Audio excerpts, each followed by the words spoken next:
আজ মা মনসা দেবীর পূজা উপলক্ষে উৎসবের আবহ আগরতলা জুড়ে।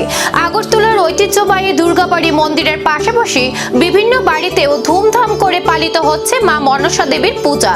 সকাল থেকেই ভক্তদের মধ্যে দেখা যায় উৎসাহ ও উদ্দীপনা।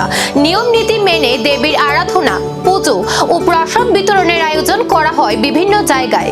পুজোকে কেন্দ্র করে ভক্তদের ভিড়ও লক্ষ্য করা যায়।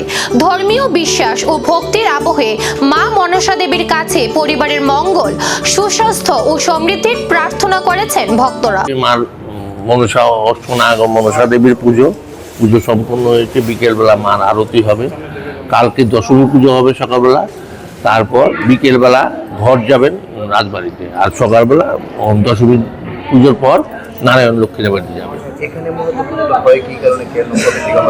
এটা সংক্রান্তি, শ্রাবণের সংক্রান্তির দিন মা মনসা অষ্টনাগম দেবী মনসা পূজার হয়, যা রাজযোগ আমল থেকেই চলে আসছে।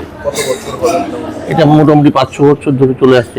দুর্গাবাড়ি থেকে বাড়ির আঙ্গিনা, ভক্তি ও বিশ্বাসে মা মনসার আরাধনায় মুখরিত আগরতলা।